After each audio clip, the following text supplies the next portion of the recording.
ખરેખર ઘણી સુખી છું કે મારો દેવ જેવો દીકરો અને સીતા જેવી વહુ મને મળી છે.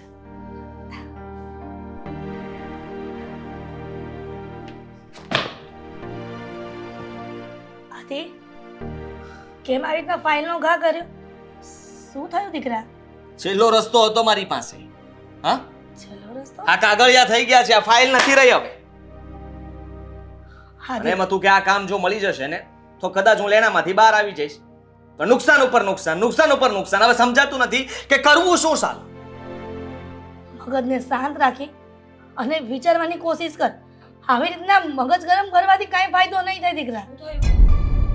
હું તો કહું છું કે ભાગી જઈએ. હા, ભાગી જઈએ? આ લોકોના ઘર પણ રૂપિયા માંગવા માટે ઘરમાં આવશે બધા. હા, તો આપણે જવાબ નહીં આપી શકીએ. તો આપણી પાસે બીજો કોઈ રસ્તો નથી. હા, જલ્દી સામાન ભર જા તું ફટાફટ. એ આ, તમે પણ તૈયારી કરો, આપણે ગામડે જતા રહીએ. અરે આદિ, શું થયું છે પણ માંડીને વાત કરો ને. તને ખબર છે ને કે બિઝનેસમાં છેલ્લા કેટલા સમયથી લોસ ચાલે છે? હા, બધાના રૂપિયા ઉછીના લઈ લઈને બિઝનેસ ચલાવતો હતો. હા, મને એમ હતું કે એક કામ મળી જશે ને તો કદાચ આ લેણામાંથી બહાર નીકળી જશું, નવું કામ સૂચશે. પણ ના, એ પણ ન થયું.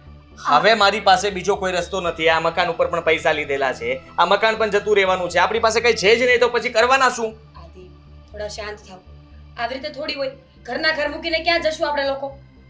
આ શહેરમાં તમારું નામ છે, આટલા વર્ષોનો તમારો હોદ્દો, બિઝનેસ, એ બધું છોડીને નવા શહેરમાં જવું કોઈ ઈઝી વાત નથી. અને બધા સમય સરખા નથી આવતા દીકરા. આજે લોસ થઈ ગયું, એની પાછળ ભગવાને કંઈક સારું લખ્યું હશે ને. શું સારું લખ્યું હશે? હા, અરે થાકી ગયો છું. આ દેખાડો કરી કરીને પણ થાકી ગયો છું.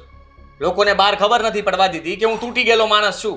હા, એકવાર ખબર પડી ને એટલે જેટલા પણ લોકો રૂપિયા માંગે છે ને એ ઊભી પૂછડીએ મારી પાસે રૂપિયા કઢાવશે કે લાવ રૂપિયા લાવ. પણ આદિ, સમય અને જગ્યાને કોઈ લેવા દેવા નથી. સમય ખરાબ હોય ને તો જગ્યા ગમે એ હોય, દુઃખ તો થવાનું જ છે. સમયની વાત છે. તમે સમજો, ધીમે ધીમે બધું ઠીક થઈ જશે.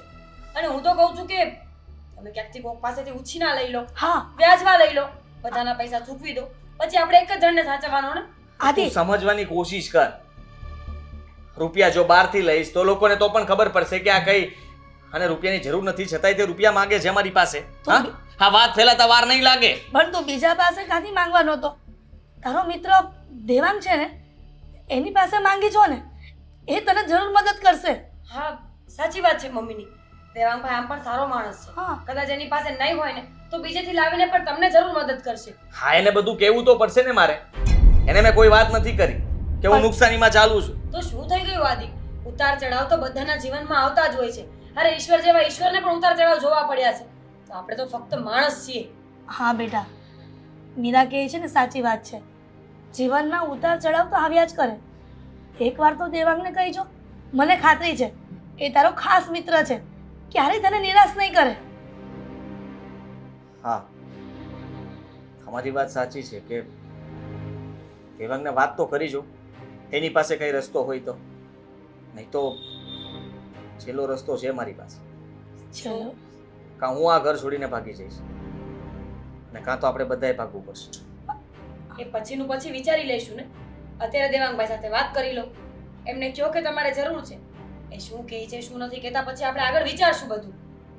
એવું હોય ને તો હું પણ પપ્પા સાથે વાત કરી લઈશ. હા, સારું. પણ મેં ક્યારેય નહોતું વિચાર્યું કે આવો કપરો સમય આવશે. દીકરા, આ જીવનનો રસ્તો છે, તો પછી કપરો સમય પણ આવે ને, એને કેવી રીતે પસાર કરવો ને એ જ આપણે શીખવાનું છે. અને શીખતા શીખતા આપણે જીવન નૈયા પાર થઈ જશે. અને આમ પણ આ માણસની ફિતરત એ ખોટી જ તો કહેવાય. ગરીબ હોય ને તો અમીર થવાની આશા છે. અમીર થઈને આમ જીવીશું, આમ કરીશું, આવા સપના પૂરા કરીશું. પણ અમીરીમાંથી ભૂલે ચૂકે જો ગરીબી આવી જાય ને તો જીવતા કોઈને આવડશે ને. હા, બધું સમજુ છું, જાણું છું, પણ અત્યારે મારી હાલત એવી છે કે એ બધું મારાથી થઈ શકે એમ નથી. થઈ જશે. સમય બધો સરખો નથી હોતો રોજમાં. તમે વાત કરી શકો. એ શું કહે છે પછી કહેજો. સારું, હું દેવાંગ પાસે જાઉં છું. સારું બેટા.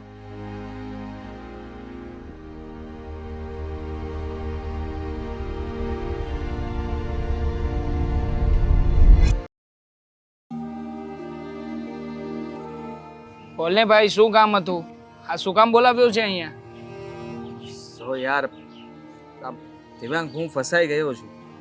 અત્યાર સુધી મેં બધાથી આ વાત છુપાવીને રાખી છે, પણ આજે મારે તને આ બધી જ વાત જણાવવી પડશે. શું થયું છે કઈશ તો ખબર પડશે ને. તારા મિત્ર પાસે બીજો કોઈ રસ્તો નથી રહ્યો. મારે કાં તો મતલબમાં ઘર છોડીને ભાગી જવું પડશે, કાં આત્મહત્યા કરવી પડશે ને કાં તો મારા પરિવારને લઈને ગામડે જતું રહેવું પડશે. શેની આત્મહત્યા અને શું ઘર છોડીને ભાગી જવું પડશે? કેવી વાતો કરે છે? જો થયું છે શું? પ્રોબ્લેમ શું છે? બિઝનેસમાં નુકસાની ગઈ છે અને ઘણા ટાઈમથી મતલબમાં લોસમાં બિઝનેસ ચાલી રહ્યો છે, છતાં પણ હું પૈસા ઉછીના પાછીના કરીને ગમે તેમ કહીને બિઝનેસ ચલાવવાની કોશિશ કરી રહ્યો હતો, પણ મને લાગતું નથી કે હજી હું સેટ થાવ.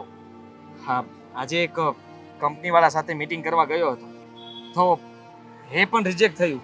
કોઈએ ભાવ ઓછા આપી દીધા એટલે એ લોકોએ બધો ઓર્ડર એ લોકોને આપી દીધો. લોન લઈ લે ને, અત્યારમાં તો આ સુવિધા ઉપલબ્ધ જ છે. શેના પર લોન લઉં? હા, આ ઘરના દસ્તાવેજ છે ને ગીરવે મૂકેલા છે, એના પરથી રૂપિયા લઈને મેં ધંધામાં રોક્યા હતા. હવે તું વિચાર કર કે મારી પાસે કઈ હોય તો લોન લઉં ને, બાકી હતું તો બીજા વ્યાજવે રૂપિયા પણ લીધેલા છે. આ પૂરેપૂરો છે ને લેણામાં ડૂબી ગયો છું અને હવે મારો કોઈ હાથ પકડે એવું મને દેખાતું નથી. હું એટલા માટે તારી પાસે આવ્યો છું કે તું મારો મિત્ર છો.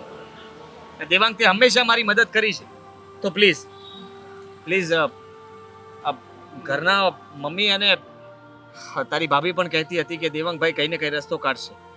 પ્લીઝ તું મને મતલબમાં હું બહાર પડવા નથી માંગતો અને તું કહેતો હોય તો પડી જાવ, કહી દઉં કે મારી પાસે કઈ ના નથી. ના, જરૂર નથી. પણ જો 2 કે 5 લાખ રૂપિયાની સગવડતા હશે મારી પાસે, વધારે રૂપિયા નથી.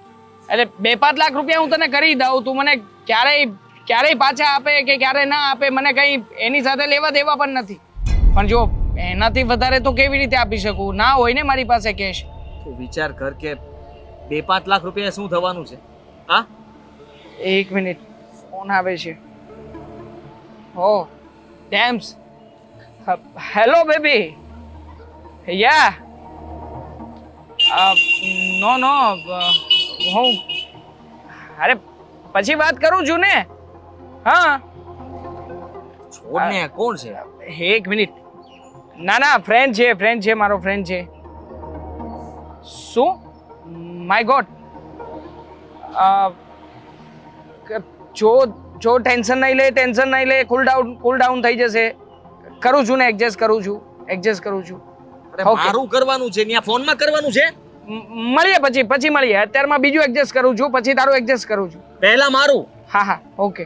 હા, પહેલા મારી વાત માન, હું તારો ખાસ મિત્ર છું. સામેવાળા કોઈએ ફોનમાં તને કીધું એટલે એની મદદ માટે, તારે એડજસ્ટ કરવા માટે તારી પાસે બધી વસ્તુ છે. પણ આ ડેમ્સ અમેરિકાથી અહીંયા આવી શું કામ ગઈ? જરૂર શું હતી? ડેમ્સ? આ જેમ્સ સાંભળ્યું છે. ડેમ્સ કોણ છે? ડેમ્સ મારી ફ્રેન્ડ છે અમેરિકાની. જોકે પહેલા અહીંયા જ રહેતી હતી, અહીંયાથી એ લોકો શિફ્ટ થયા અને ત્યાં અમેરિકામાં તે અત્યારમાં સ્ટે છે. એ કહેતી હતી કે એ લગ્ન કરવા માટે ઇન્ડિયા આવવાની છે. જોકે વાત ચાલતી હતી અમારા બંને વચ્ચે. માય ગોડ, હા મળી ગયું. હા, તારી સમસ્યાનું સોલ્યુશન મળી ગયું. તો આપને બોલ ફટાફટ, શું સોલ્યુશન છે? હું કહું એમ કરીશ? તું કેમ તો કરવા માટે તારી પાસે આવ્યો છું, તું કે તો માનવું જ પડશે ને. હા, આમ પણ આ કોલેજ સમયથી મસ્ત ડ્રામા આર્ટિસ્ટ છે ને તું. આ ટ્રોફી મળી હતી, યુથ ફેસ્ટિવલનો વિનર છે. હા, તો શું છે? નાટક કરવાનું છે. નાટક કરીશ? કેવું નાટક? અને નાટક કરવાથી મને શું મળશે? આટલા બધા રૂપિયા ભરી દેશે મારું કોઈ? ભરાઈ જશે, બધું તારું એડજસ્ટમેન્ટ થઈ જશે. ખાલી એક નાનકડું અમથું નાટક કરવાનું છે અને આ નાટકમાં તો તું પારંગત છે. અરે મહાનાયક છે તું.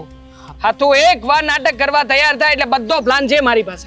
અરે વર્ષો થઈ ગયા છે એ બધું છોડ્યું એના. હવે મારાથી નવું નાટક નહીં, આ જીવનના નાટકમાં ફસાઈ ગયો છું. આમાંથી ખાલી બહાર નીકળી જાવ ને તો બધું આવી ગયું. અરે જે વ્યક્તિ પોતાના જીવનમાં પણ નાટક કરી શકતો હોય એ ક્યારેય કલાકાર તરીકે મટી ના શકે. અરે તારી અંદરનો કલાકાર દેખાઈ રહ્યો છે મને. બોલ ને, કરીશ ને નાટક? હા, તો કયું કરી ચાલ. લઈશ. અરે સમજાવું છું ને, સાંભળ ધ્યાનથી. આ જે ડેમ્સ આવી છે ને, હા, જેમ્સ આવે છે. ડેમ્સ ડેમ હા ડેમ્સ ભાઈ ચાલ ને. ઉચ્ચારણમાં ફરક પડે હા હા, તું damn. ભણેલો ગણેલો છે એ પ્રમાણે તો બોલ જરાક. હા તો એનું શું એનું સોલ્યુશન મારાથી નહીં થાય. હા મને મારી સોલ્યુશન આપ બસ, બીજું કઈ નહીં. અરે તારું સોલ્યુશન આપવા જ બેઠો છું, સમજ મારી વાત. એને લગ્ન માટે કોઈ છોકરો જોઈએ છે હા જોઈએ છે. બરોબર, હા મારી પાછળ પડી ગઈ છે. હા હવે હું એની સાથે લગ્ન કરવા નથી માંગતો, બીકોઝ તું સમજી શકે ને કે મારા ઘરેથી ક્યારેય પણ ફોરેન વાળી છોકરી સાથે લગ્ન કરવા તૈયાર નહીં થાય. અને જો લઈ જઈશ ને તો મારા બા કેટલા ગામડાના જૂની રૂઢી વાળા છે, એટલે એના માટે તું લગ્ન કરી લે. ઓહ શું બોલે તું? હું લગ્ન કરી લઉં? અરે છોકરો ગોતી દઉં ને, તું મને કહી દે કે મને રૂપિયા આપી દે, એના માટે આપણે છોકરો સારો ગોતીને એના લગ્ન કરાવી દઈશું. ના થાય યાર, સમજતો કેમ નથી? એને છોકરો જોઈએ છે, થોડો સમય અહીંયા રહેશે, પછી એ છોકરાને અમેરિકા લઈ જશે. તારે થોડા સમય માટે નાટક કરવાનું છે. બહુ જ પૈસાદાર પાર્ટી છે. અરે તારી અરે આમ ભાભીને જો- શું કેવું? હા મમ્મીને શું જવાબ આપીશ? વિચાર કર કે ફેમિલીમાં કેવી રીતે બધું. નાટક નહોતો કરતો તું પેલા? હા, આ નાટકમાં જેટલા લોકો હોય એ આપણા સગાવાલા પણ હોઈ શકે, પણ છતાંય કિરદાર તો નિભાવતા હતા ને. કિરદાર નિભાવવાનો એને સમજાવી દેજે કે ડ્રામામાં આવું જ હોય, નાટકમાં આવું જ કરવાનું હોય. અને ભાભીને રૂપિયા ભાભી બનાવજે. બહુ પૈસા છે, કરોડો નહીં પણ અબજો રૂપિયાની મિલકત છે, અને એ પણ ફોરેનમાં. લગ્ન કરીશ તો અરે તું જેટલા રૂપિયા માંગીશ ને એટલા તો એના ફોનમાં પડ્યા હશે, આમ ચૂટકીઓમાં ટ્રાન્સફર થઈ જશે. જો આમાં જ ફાયદો છે. હા આઈડિયા મેં તને આપ્યો છે એટલા માટે કે તું મારો મિત્ર છે, બાકી તારી બદલે કાળુ લાઈનમાં જ છે. હા કાળુને કહી દઈશ, કાળુ લગ્ન કરી લેશે. રહેવા દે ને. હા હું વિચારું છું ને કઈ ઘરે વાત કરું છું. હા હા તને લાગતું હોય કે બરાબર છે તો એમ પણ મારી પાસે બીજો કોઈ રસ્તો નથી. ગમે તેમ કરીને મારે રૂપિયાની સગવડતા કરવી જ પડે એમ છે. યસ નહીં તો મારો બિઝનેસ પણ નહીં ચાલે, અને મારે મારું ઘર, આ શહેર અને મારો જીવ, આ ત્રણેય વસ્તુ છોડવી નથી. Very good, right decision bro, right decision યો. મતલબ હવે જો તું પૈસા લઈ લેજે. ટેમ્સ ને બોલાવ. બોલાવું છું, મીટિંગ કરાવું છું, સમયસર આવી જજે પાછો. ડેન્સ.